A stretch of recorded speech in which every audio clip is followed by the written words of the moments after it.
If you have seen my video about the True Hero, then you know that Invincible is probably one of my favorite shows I've watched thus far. However, there's one thing that kind of irks me, and I guess like many people that are watching the show, is Mark's strength. Because how can you tell me that he can go out toe-to-toe with one of the Viltrumite, yet looks to some bugs? I mean, bear in mind, essentially, yeah, they're kind of like mutated bugs. I'll give him credit for credit's due. Unless you're about to tell me that these bugs are as strong as Viltrumite, he shouldn't be having any issues with them, even if he's holding back, especially after training he took in Season 3. And I do understand why the writers does so, because essentially they don't want just Mark to bliss everything, and they want to make the story a bit more interesting. But there are more creative ways essentially of doing it rather than just having someone stronger than Mark.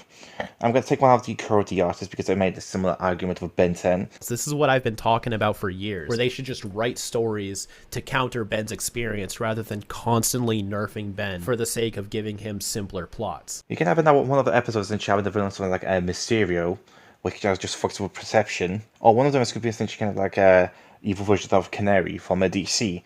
Because we know that Viltrumite are kind of weak to strong sounds. That way, essentially, it's more believable essentially why Mark will struggle against these villains, as at that point there's not a strong chair going to choose the strongest, but who can outsmart the other.